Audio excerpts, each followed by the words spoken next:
aprovechamos para saludar a los que están entrando. Si escuchan bien, dedito, y lo que quieran también. Sí, es fundamental que escuchen bien. Es fundamental que escuchen bien porque lo que vamos a decir nos trae la palabra, y si la palabra no se escucha, nos vamos. Bueno, bienvenidas y bienvenidos. Esperamos un minuto más, que entre algunas personas más, y arrancamos con Entrevisiones, episodio 3. Buenísimo. ¿Vos ves desde ahí? Veo. Ojos de lince. Qué suerte. Ojos de lince. Veo. Por ahora veo. Hoy que les contaba, me fui a hacer unas evaluaciones de unos estudios, le pregunté por una cosita, me dijo, todo esto bien. Le pregunté por un punto, me dijo, eso tiene que ver con la edad. No tiene nada que ver Qué con lindo. que es que Sí. los huesos, Ah, porque parece que tengo un poquito torcida la postural eso. Y sí. ahora con esta historia de mucha computadora, no sé, mucha... sí, te sentaste bien recién para lo de la computadora, hiciste así, pero uno no está tan... Yo leo mucha computadora, No. yo hago así ahora, ¿viste? Pero todo... Yoga. Hay que hacer yoga, sí. ¿Seguís dando clases de yoga? Sí. ¿Sos Bueno, un después profesor de yoga? Sí. Vamos a hablar, sí. Uy, qué lindo, de todo vamos a hablar. Tuve un par de prácticas con él, me metí en sus prácticas. ¿sí? Que por otro lado No sabía de ese aspecto. las daba gratis. Sí, el año pasado reconecté un poco. A ver, yo llegué al camino del yoga por la danza. Y empecé a practicar hace muchos años. Y claro, después cuando me llegó el momento, y tenía un estudio y daba clases y tal, y cuando llegó el momento de la gestión pública, todo eso quedó como en stand-by.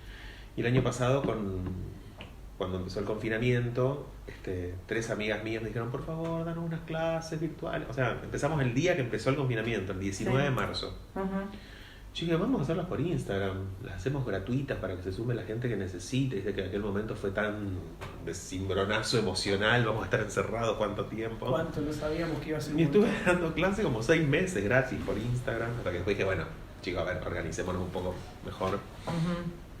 Muy bueno, he participado de eso. ¿De esas clases? De las clases de él. Lo hablamos el otro día, creo que en la radio también. Las personas que pusieron lo mejor de una para saber, porque sabían que del otro lado había gente que por ahí estaba en un espacio muy chico o no hacía nada, entonces se dedicaban a hacer eso. Vamos a arrancar con el tema, que lo voy a ligar. Entrevisiones, arte y geopolítica, episodio 3. Hoy es un día muy especial para todos nosotras y nosotros. Primero porque tenemos, como habrán visto, un amigo de la casa, y nos pone muy on. Muy Marcelo Alacino. Marcelo Alacino, bueno, ya vamos a presentarlo. Pero también porque tenía que ver con esto. Asiagos días tuvimos entre este fin de semana y ayer, sobre todo para el mundo de la cultura y del pensamiento nacional y también del arte y la cultura que no tiene fronteras. Primero por Juan Ford, y me acordaba de lo que decía porque Juan Ford, hace poco escuché una entrevista que es vieja, o sea, vieja tiene unos meses, que no es tan vieja.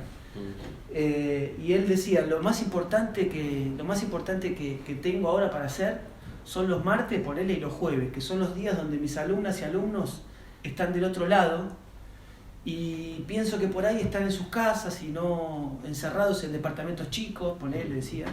Entonces para mí eso es lo más importante. Me ocupo de que eso, de darle todo lo que pueda, de ese canal de comunicación, de darle potencia, ¿no? Como esa que me imagino que tiene que ver un poco con lo que decías vos. Sí. A mí me pasaba dando clases también, veía, bueno, a nosotros nos pasaba de todos, a los alumnos, a las alumnas les pasaba de todo, cuando no había un panorama de qué hacer en el encierro, y lo linké con Juan Ford, un gran artista también, porque era un tipo que yo leía mucho las tapas de los viernes. En verano era el helado del mediodía, o sea, después del desayuno, casi mediodía. y él acercaba la gran literatura, ¿no? Como traía grandes autores, Kawabata, lo traía a, no sé, a los grandes autores de la literatura nacional e internacional, pero lo ponía en un lenguaje para acercarte. Y el otro día en esa misma entrevista escuché una anécdota que contó: yo voy a la playa, me siento, tomo mate y me pongo a hablar con el guardavidas. Y el guardavidas, ninguno de los nombres que yo cité los conoce, ¿no? Porque apenas había terminado la secundaria y de grande. Sin embargo, me agradecía porque lo había acercado a un mundo de la literatura de palabras muy accesibles y entrábamos, ¿no? Ese fue una gran pérdida sorpresiva para la cultura, me parece. Lo vamos a extrañar, sobre todo por ese esfuerzo, me parece que es un gran esfuerzo.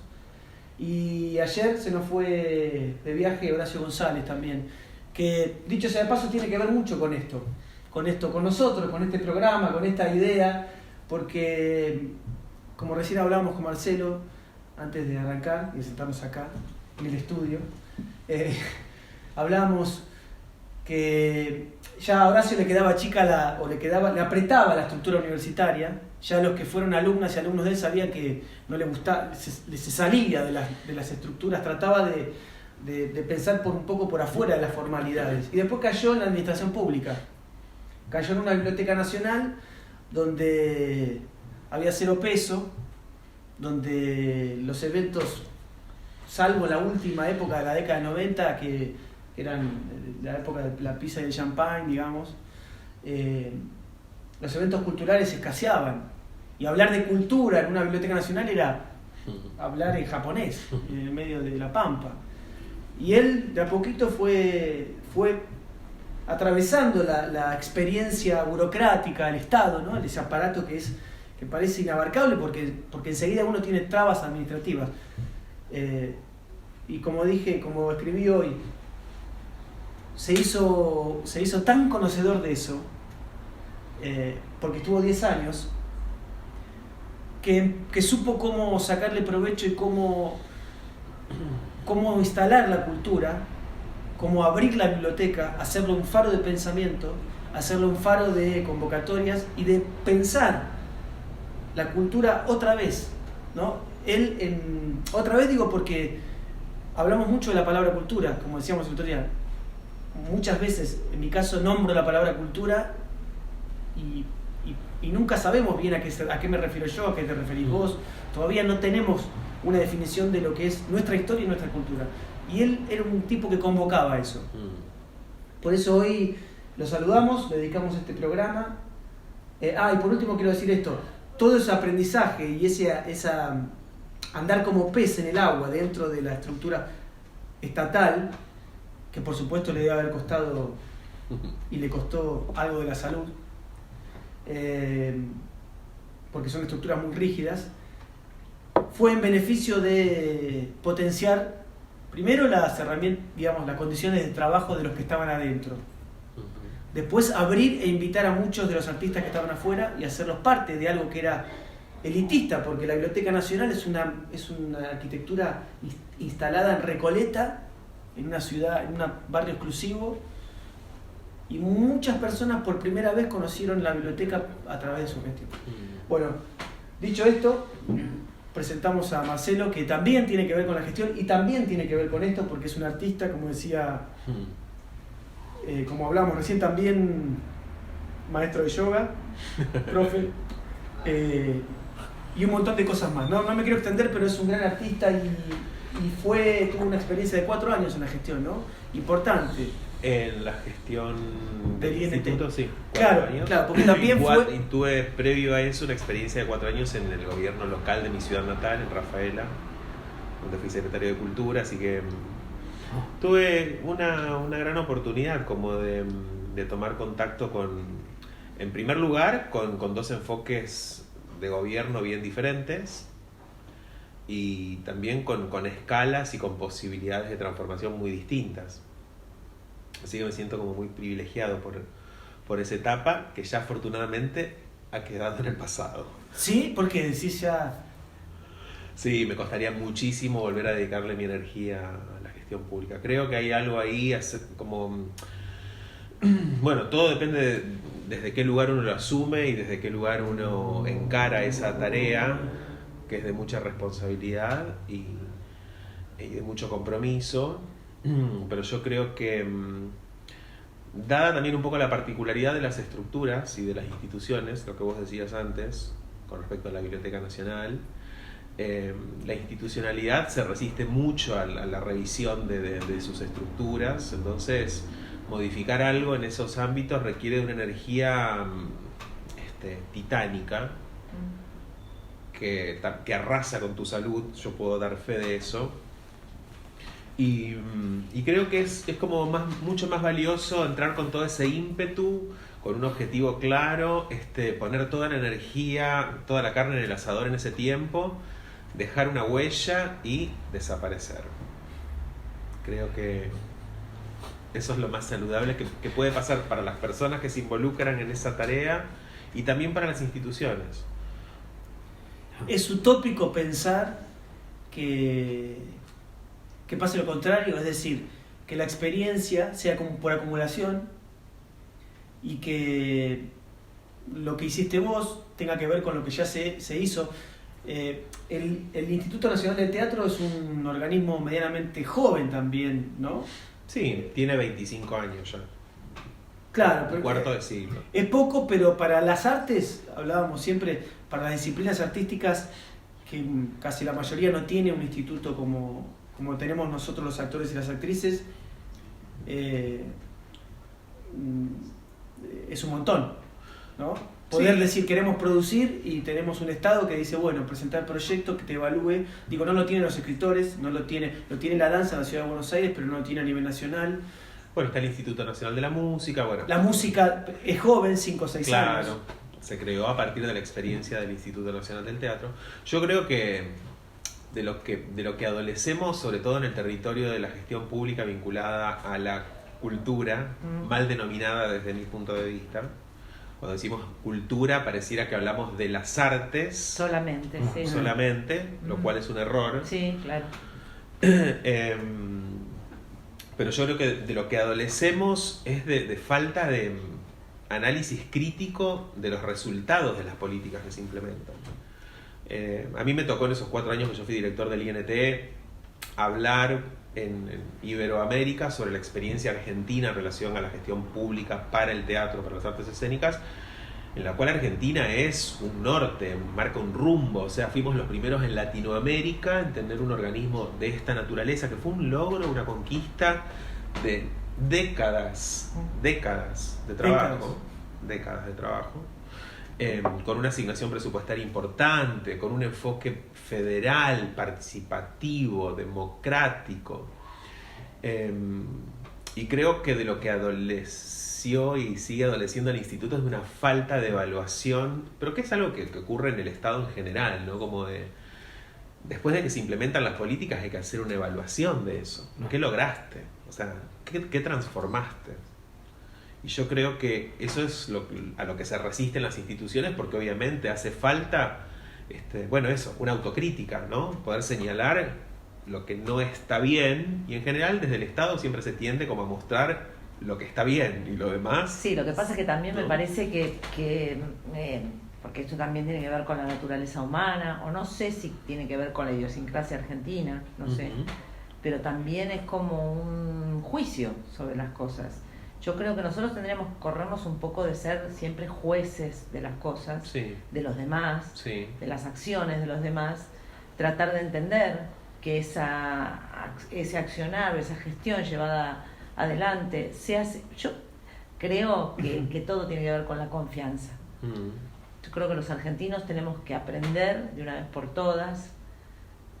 Es cierto que tenemos también mucho argumento para lo otro, ¿no? Pero tenemos que aprender de una vez por todas a confiar unos en los otros. A confiar en que el que está va a tratar de hacer las cosas lo mejor posible. sí.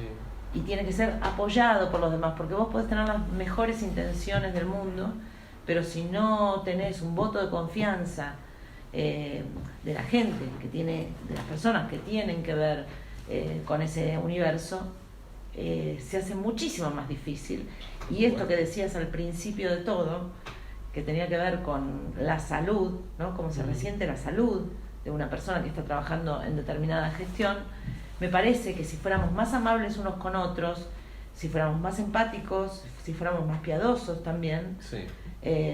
Y no digo hacer porque entiendo en esto que decís, bueno, digamos todo lo bueno que vamos consiguiendo, y bueno, lo malo, está bueno hacer una autocrítica, está bueno que los demás tampoco sean muy crueles en la autocrítica. Sí, porque claro. Generalmente, ¿viste? Las críticas esas se hacen desde un lugar, pero evidentemente hay que escuchar Sí. lo que sucede y ver los resultados, como vos decías.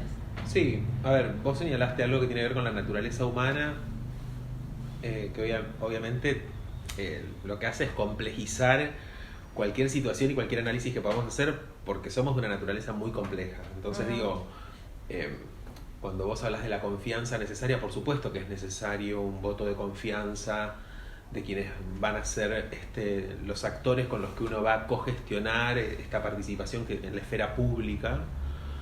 Pero también es cierto que a nivel humano nos hace falta dar también todavía un salto tan importante, o sea, porque cuando nosotros miramos alrededor lo que pasa, no digo en la Argentina, en el mundo con los seres humanos, y vemos el horror que seguimos siendo en múltiples aspectos, es muy difícil encontrar ese voto de confianza ciego en una gestión pública en la que además hace falta la autocrítica.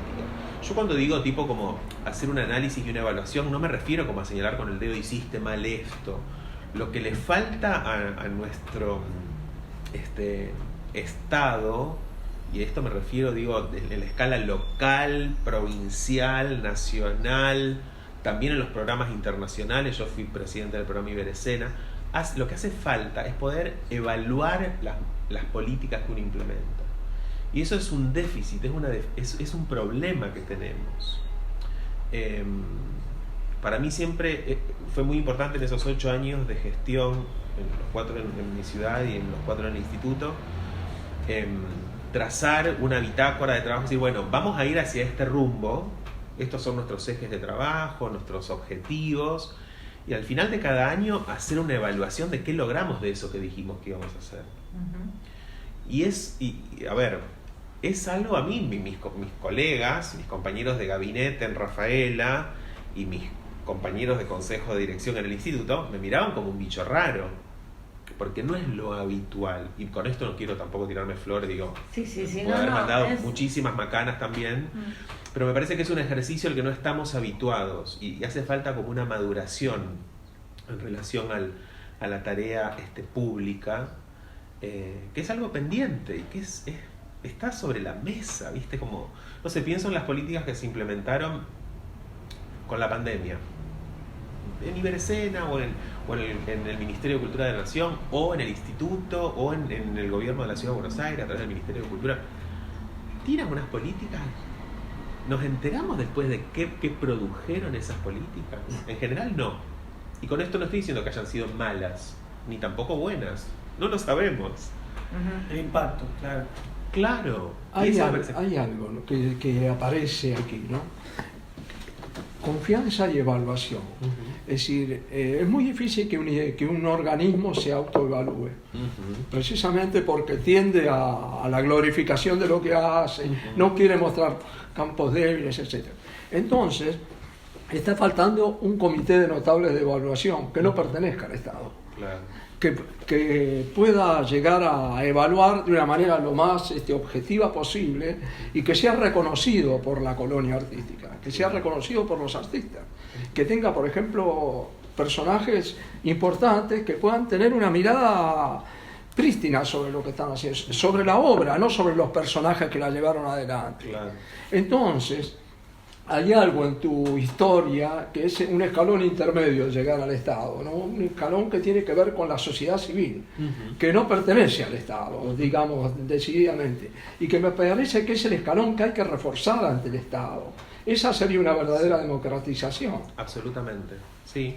Yo creo que uno no debe llegar al Estado a poner en práctica o a descubrir o a aprender cosas. Uno tiene que llegar al servicio público con la confianza de saber lo que está implementando. Y para eso hace falta un camino previo recorrido en otros ámbitos. O sea, yo cuando acepté ser... A ver, los 2 cargos que acepté cuando me los propusieron, los acepté un poco también por una cuestión como de desafío personal en términos de... En Rafaela yo había sido como súper crítico de la política cultural en mi ciudad durante mucho tiempo.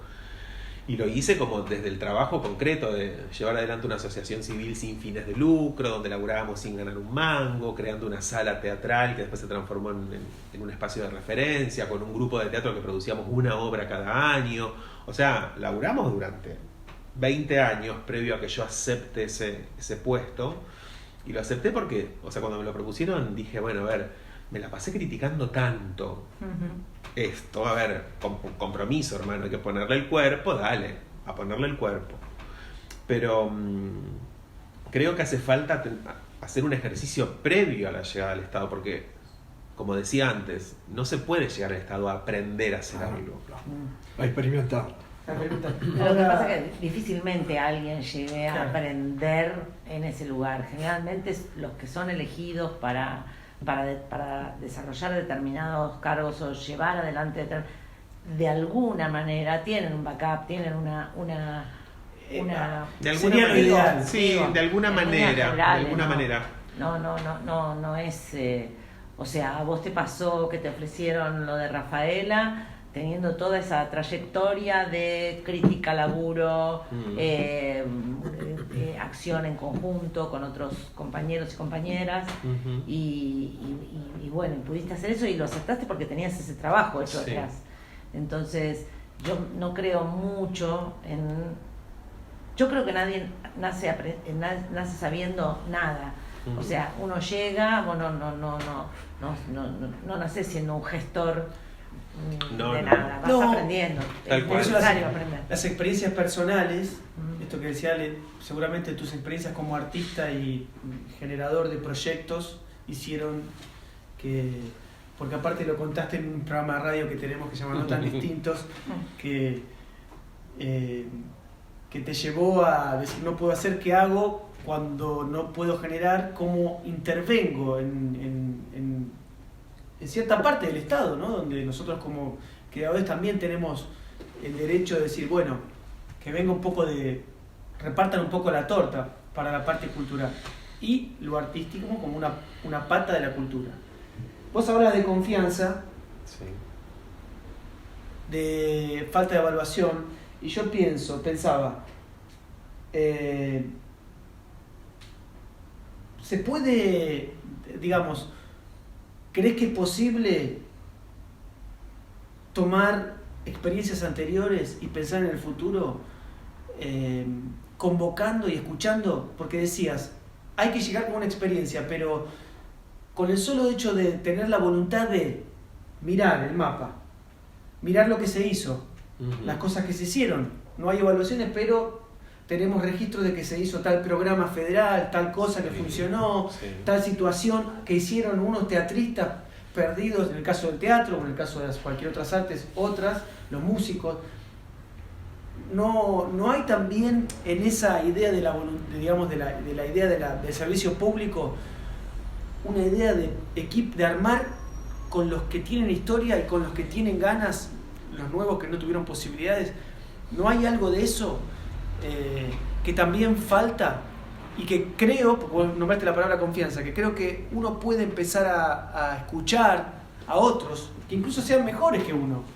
Pero el cargo lo tenés vos, ¿no? Sí, vos pero me parece que no se trata de ser mejores o peores. Mejores en el sentido que tiene con más experiencia. Pero por ahí las experiencias no fueron mejores. Sí. Tiene que ver con la capacidad de las personas, tiene que ver muchísimo con la humildad. Sí. Tiene que ver muchísimo con la humildad.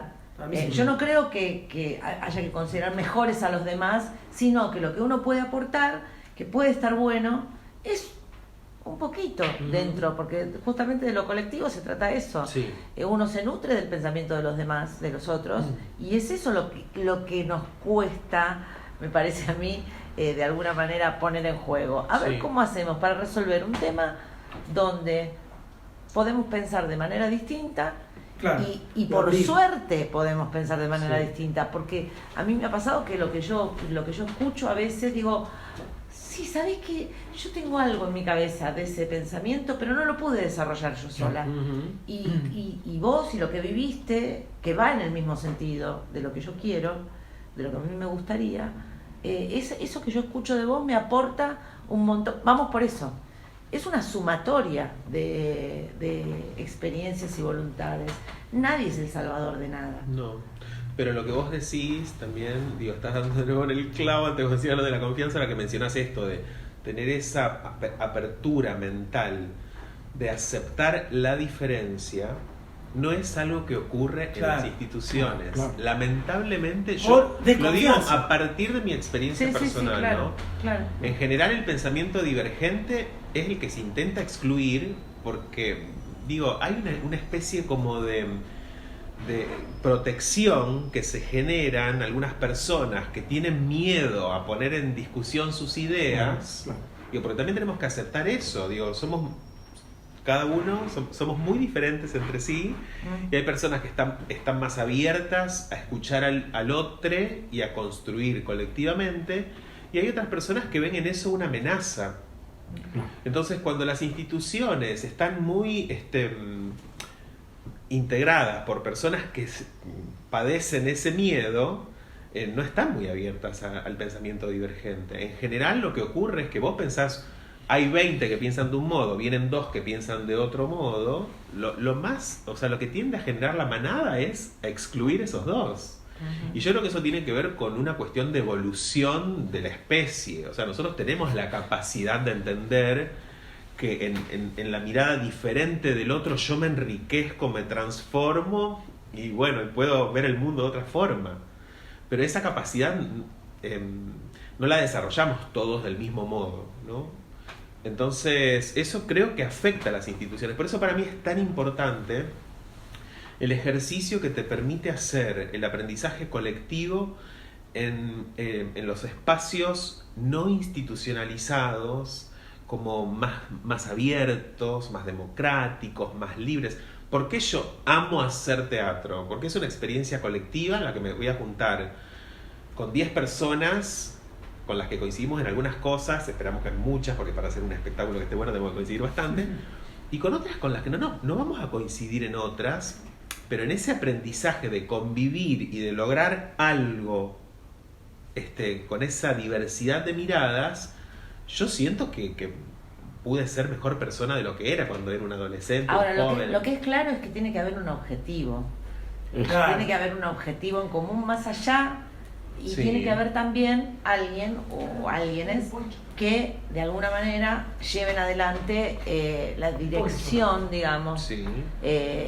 así como en una obra. Yo siempre digo que el teatro es como maestro de la vida, Ujú. ¿no? Absolutamente. Entonces, por ahí podemos aprender de ese sistema, del sistema teatral. Totalmente. Podemos aprender que hay roles también a cumplir. Sí. A veces a mí lo que me pasa es que, bueno, somos todos democráticos, todos, nadie habla en contra de la democracia, todos tenemos libertad de expresión y pensamiento, pero hay roles para cumplir Ujú. y hay tareas y encargos. Sí. Entonces, porque es todo tan grande que, bueno, vos te vas a encargar de esto, ¿aceptás encargarte de esto? Sí. Y yo tengo que respetar el rol que vos cumplís. Claro. No como una cosa de sometimiento, sino simplemente para que esa estructura funcione Sí. de alguna manera, Sí, me parece. Sí, Hay absolutamente. algo, ¿no? Hay un tema. Horacio González nos decía que el Estado necesitaba técnicos políticos. La posibilidad de que hubiera cuadros que estuvieran capacitados, no, porque el Estado es un ente político, no es un ente artístico, es un ente político-económico que distribuye los medios. Entonces, es decir, que un artista llegue al Estado no va a aprender, digamos, en su aspecto artístico porque lo trae, pero va a ir a aprender en el aspecto político-económico por el que no está capacitado generalmente, lo cual es una falencia horrible. Es decir, conozco una gran actriz que le ofrecieron el Cervantes y dijo, pero no lo tomo porque tengo que lidiar con los gremios. El Cervantes, hay gremios en el Cervantes. O sea que tomar el Cervantes significa lidiar con los gremios. También, digo, además del aspecto artístico, al cual el artista está absolutamente capacitado y reconocido. Pero en el otro aspecto está mocho, no tiene desarrollo. Es decir, tiene ideas de lo político, tiene ideas de lo económico, pero no sabe cómo funciona. El gran ejemplo de Horacio González es que se sentó con todos los compañeros de todos los gremios, que hay como no sé cuánto, como 5, 6, 7, los sentó a todos en una misma mesa y los puso de acuerdo en el objetivo del que vos hablabas. Entonces los gremios dejaron no solamente de estar en contra de su gestión, sino que eran aliados de su gestión. Sí. O sea, no había problemas gremiales. Hay un punto, recién hablábamos con Marcelo. En el caso de Horacio, la biblioteca venía muy atrás. No sé, en el caso del INT, en qué situación estaba, ahora nos contás. Él, con su inteligencia, supo posicionar a la biblioteca y empezó a conocer el Estado y empezó a conseguir recursos, con lo cual, con recursos, dentro de un organismo es mucho más fácil que si está muy agotado, no digo nada nuevo, ¿no? Él tuvo la inteligencia de poder, digamos, de alguna manera hacer que su voz sea escuchada cuando golpeaba la puerta del Ministerio de Economía para pedir más recursos porque se le agotaban. Claro. De a poquito, en esa escalada fue de a poco, primero organizando la casa, ¿no? Que las buenas condiciones de trabajo, mejorando los sectores, mejorando todo, ¿no? Capacitándose al personal. Sí, esos son recursos. Concursando los cargos, actualizando la estructura orgánica, digo, por supuesto, es muy complejo. Claro. Y más en organismos de este tamaño, ¿no?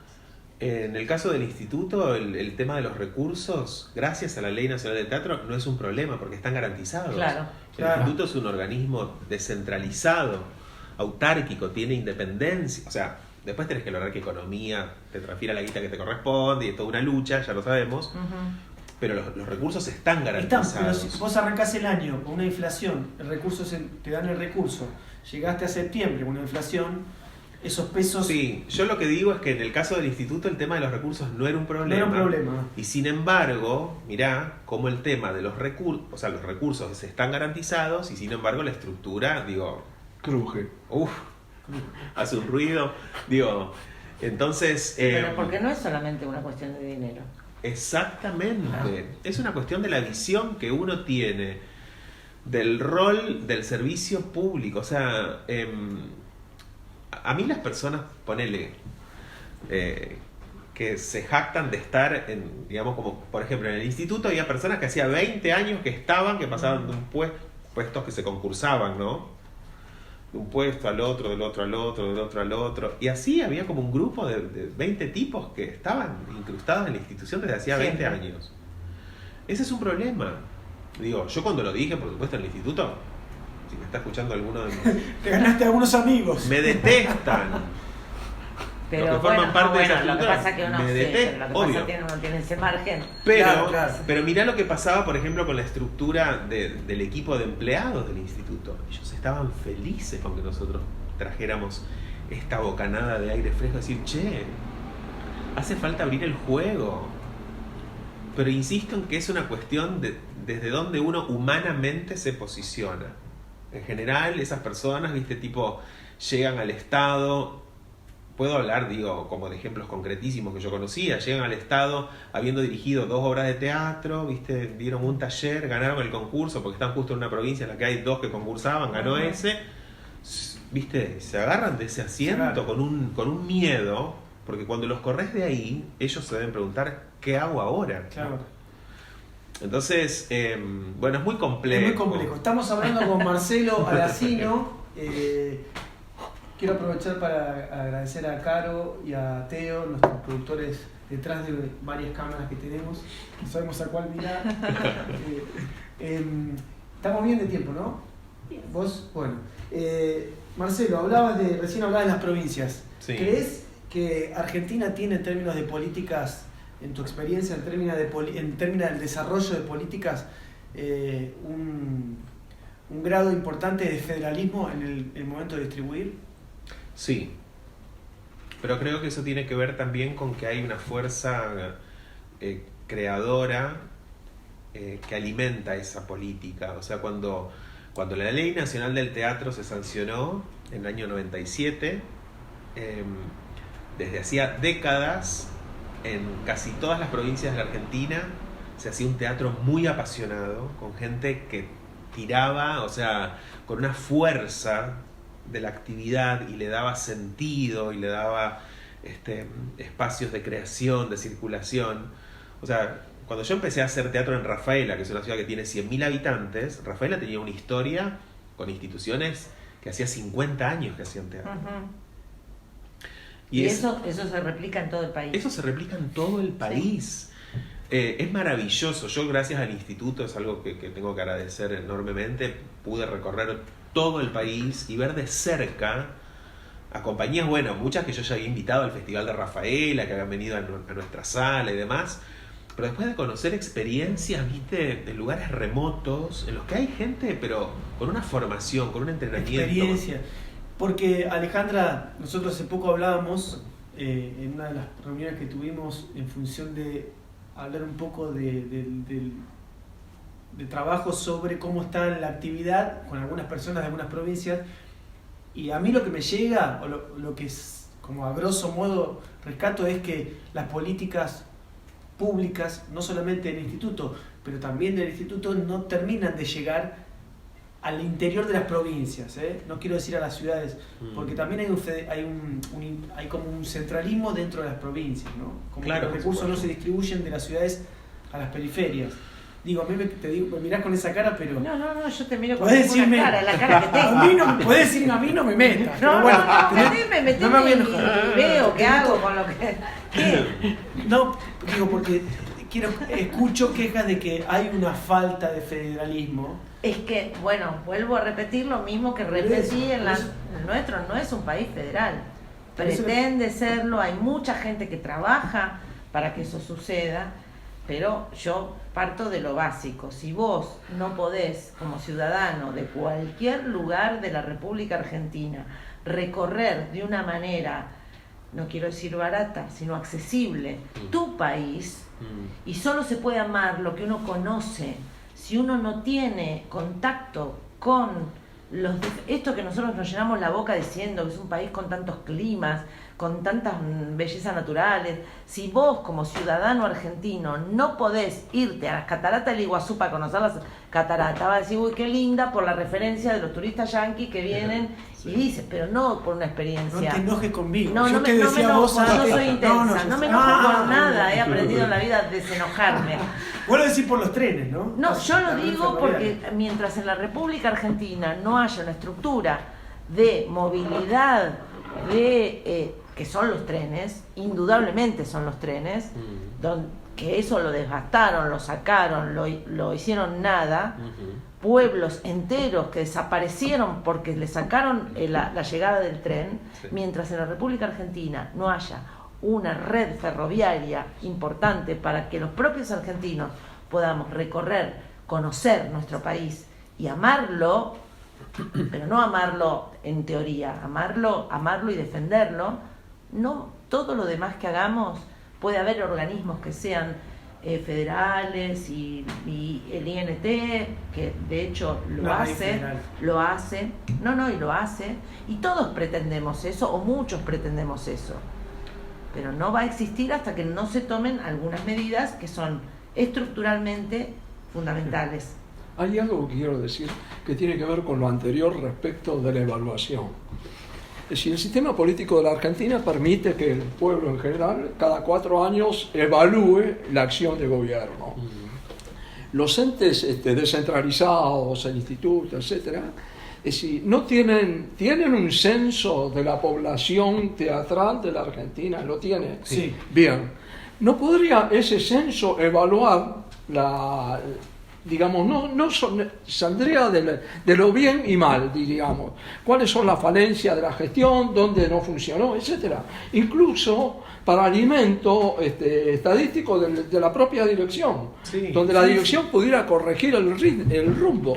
Como poder podría, obvio. Me parece elemental esta situación, sin embargo no se da. No, mira cuando...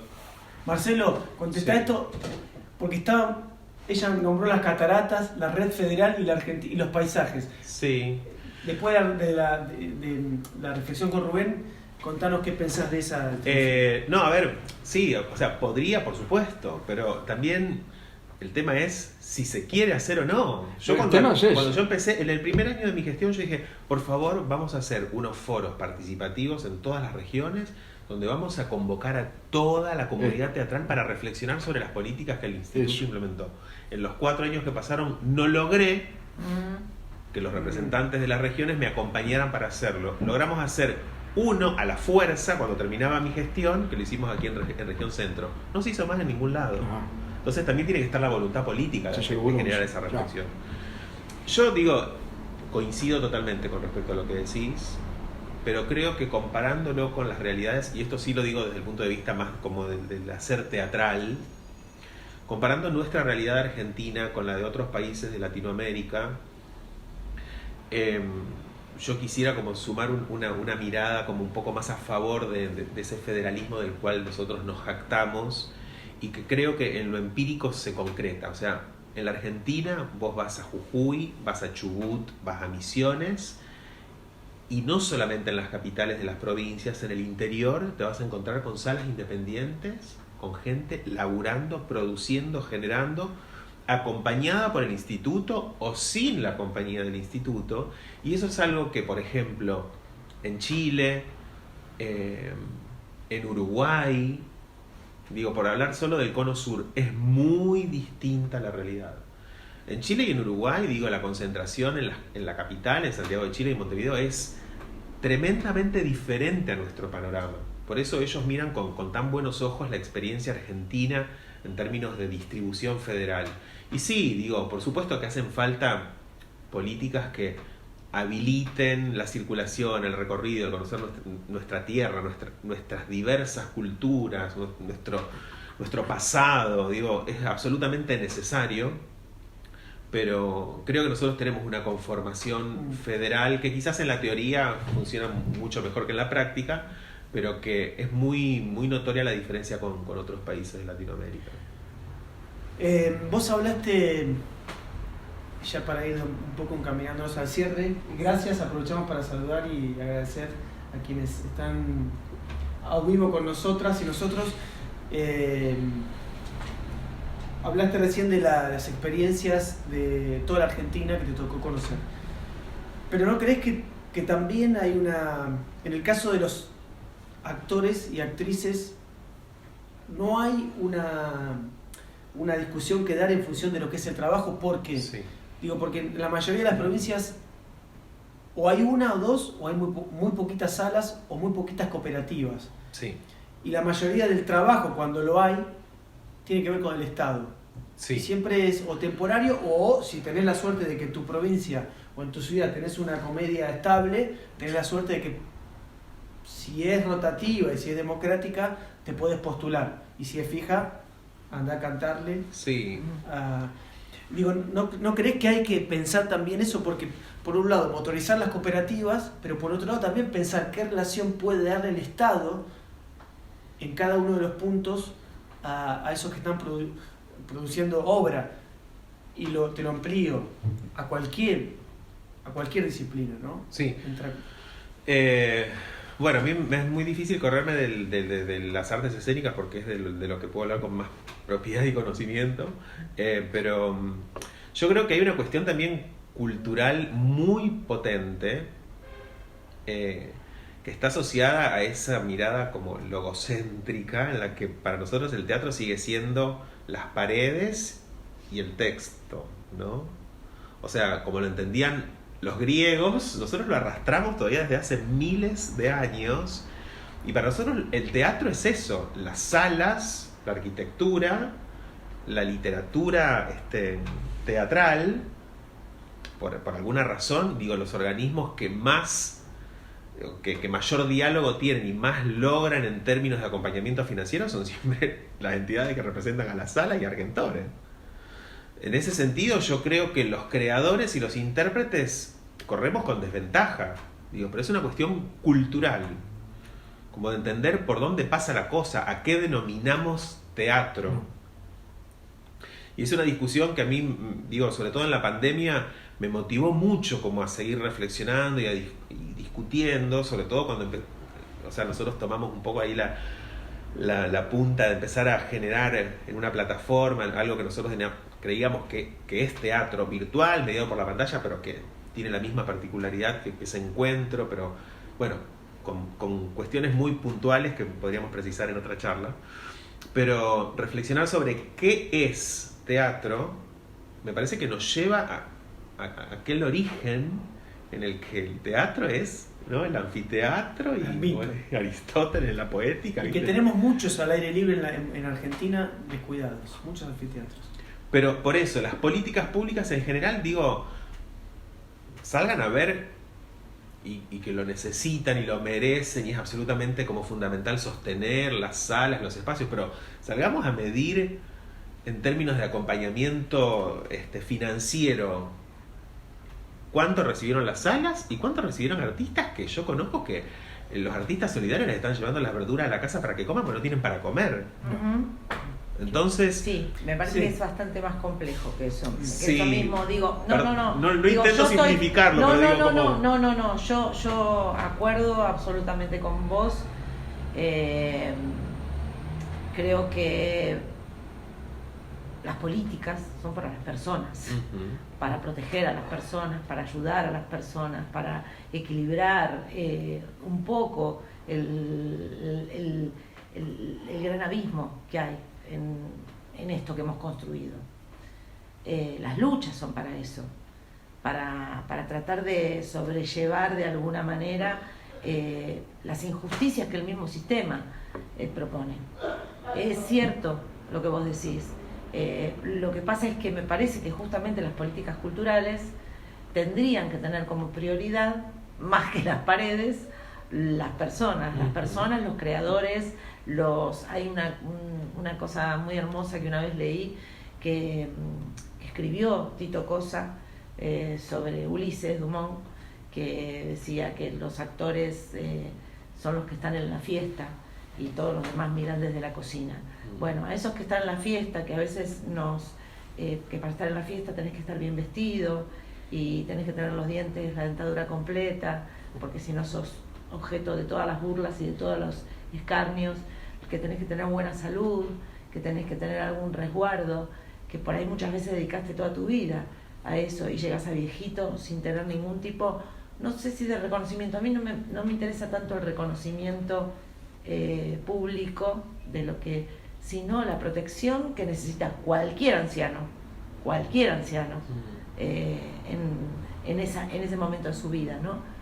Pero es cierto lo que vos decís, las personas, nos dejamos a las personas para último, en el último de los lugares, y yo creo que la política va a dar un gran paso, la política mundial, y ojalá que en la Argentina, y ojalá que nosotros podamos abonar a eso, va a dar un gran vuelco cuando las políticas empiecen a ser para las personas. Sí. De hecho, hay muchas cosas que se llevan a cabo para las personas, sí, pero hacen falta más, porque de eso se trata. Esa discriminación que aparece como un hecho de falta de humanismo, en realidad también esconde una cuestión estética, porque la gran revolución teatral de principios del siglo pasado puso al actor y al creador, al director, en una posición privilegiada. Así, todo el arte contemporáneo tiene que ver con esa centralidad del actor.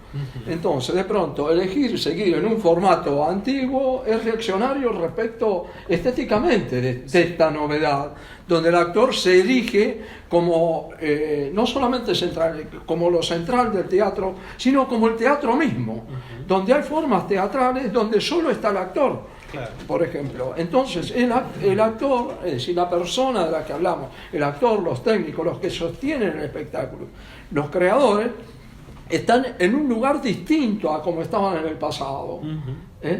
Ya este es el punto. Ahora, y ahí también hay una cuestión estética. Totalmente de acuerdo. Artística. Ahora, ¿cómo hacemos para tener políticas para esas personas que no sabemos que existen? Porque también tenemos que definir. ¿Quién es un trabajador de la escena? ¿Quién no? Digo, y esto hay que decirlo, se está haciendo ahora otra vez un relevamiento muy importante a través de la ayuda de comida. A mí me tocó repartir tanto para artistas solidarios como para el sindicato de actores, y llevamos bolsones para todos lados. Del sindicato los que están empadronados, porque ¿cómo le podés repartir a alguien que no... ¿Cómo sabés? No sabés. Totalmente. ¿Cómo tenés la voluntad, tenés la comida, había todo, pero ¿cómo haces para llevar una comida si vos no sabés si nunca se afilió? Pero... Al que no se afilió. Y en el caso de Artistas Solidarios, que es una red barrial, genial, digo porque a mí me llamaron o me contactaron una persona cercana al INT diciendo, bueno, que nos pasen la lista para saber quiénes son. Y nosotros les damos la comida, pero ¿a quién le tenemos que llevar? Sí, lo que pasa es que es muy delicado. Yo creo que es muy difícil, casi siempre, y esto es una apreciación personal, hablar de nuestro universo porque tiene los límites muy difusos, claro. Sí. Entonces vos decís, dentro de ese mundo, ¿quién entra? Entra la persona que hizo una obra de teatro en un club de barrio porque fue a hacer un taller, porque le venía bien y lo ayudaba con su espíritu. Claro. Está dentro del mismo grupo de trabajadores de la escena que uno que hace 30 años viene yugándola y haciendo obras de teatro acá o en cualquier parte o donde sea. Digo, que eligió ese trabajo como trabajo para su vida y para su forma de expresión. Sí. ¿Es lo mismo? No es lo mismo. No es lo mismo. Bueno, claro que no. No es lo mismo, y lo que pasa es que como no se le ha puesto, y sobre todo nosotros que estamos tan relacionados, por lo menos en lo teórico, con la libertad y con la búsqueda y con eso, nos cuesta agarrar y decir, no, bueno, ¿cuáles son los límites de esto? ¿Cuáles son los límites? ¿Cuáles son? Sí. Marcelo, perdóname, te agarré con el suspiro. Me están pidiendo que cortemos. Si querés una síntesis de esto, y yo tengo dos preguntitas muy chiquitas, también muy sintéticas. Sí. ¿Puede el artista sobrevivir a la gestión? Y si te convocasen para contar tu experiencia y sumar a las actuales gestiones, a esta o a las que vendrán, ¿estás dispuesto? Y ya cerramos. Dale, genial. Breve, creo que nosotros tuvimos un crecimiento enorme en el campo teatral sustentado en dos cuestiones muy problemáticas. Una es la autoexplotación y la otra es la falta de rigurosidad. Conocemos mucha gente que tomó un curso de 6 meses y ya se considera actor, y hay toda una industria que alimenta eso. Ese es un problema. Y con respecto al tema de cómo identificar a los creadores y a los intérpretes, digo, si tenemos un instituto que se dedica a eso, ¿por qué el instituto tiene súper en claro que tiene que sostener a las salas desde el minuto 0? ¿Y por qué el instituto hizo un acuerdo con Argentores para que si vos no garantizás el pago de los derechos de autor, no podés cobrar tu subsidio? ¿Por qué se aplica únicamente a estos dos campos? Porque tiene que ver con esa mirada que yo decía antes. Las paredes y el autor. Lo demás, bueno, lo hacen por amor, porque les gusta, porque son apasionados. Pero venimos trabajando duro y parejo. Sí, pero Alejandra, para que no sea así. Claro, pero digo, en términos, comparar los resultados, digo, cuando desde la Asociación Argentina de Actores el instituto acordó que iba a garantizar que estuviera constituida la cooperativa en Jujuy, en Chubut. Nunca. No, pero lo que pasa es que todo, yo lo digo, lo que pasa es una construcción. Sí, es claro. Poner cosas sobre la mesa. Ninguno de nosotros es el salvador de nada, es simplemente, mira, pasa esto, y esto no está bueno. Sí. Bueno, a ver, ¿qué podemos hacer? Porque si fuese el único tema que las personas tenemos que afrontar, si las personas tuviésemos que afrontar un solo tema en nuestra vida, vos le dedicás todas las energías a eso, pero la verdad es que vivimos en una sociedad compleja, donde lo que hacemos las personas nos educan como deudores, pretenden que seamos deudores, es más, de hecho, pagamos para vivir. Y eso ya es una cosa que algún día me gustaría filosofar un poco. Y hoy no, pero ya estamos ahí. ¿Sobrevivís como artista a la gestión? Y si te convocan ahora o después para sumar tu experiencia, ¿estás? Yo, a ver, como artista entré en un letargo de 8 años y... ¿No sobreviviste? Sí, sobreviví. Lo puso en stand-by. Sí. Lo tuvo que poner en stand-by. Sí, porque además digo, es mi vocación y es lo que yo me siento artista, o sea, la gestión vino por añadidura, por necesidad, por falta, por carencia, pero yo me considero dramaturgo, director. Y sí, por suerte sobrevivió el artista. Y a mí si me convocan, digo, para compartir experiencias, estoy siempre, digo, sí, obvio. De hecho, todas las veces que lo llamamos, claro. dijo, no? levantó la mano y dijo, Bueno, ahí estoy. Hay que ser empático y eso, digo, Sí. pensar en colaborar. Bueno, eso es confiar en los demás también. Sí. Eso es un punto central y bueno, gracias por estar acá, gracias Marcelo, un lujo A ustedes, tenerte acá. Qué placer, gracias Gracias. a ustedes, gracias. Bueno, gracias a todos. Y ahora cenar. Y ahora cenar, así que apagamos las Que estén cámaras bien. porque nos vamos a cenar. Chao.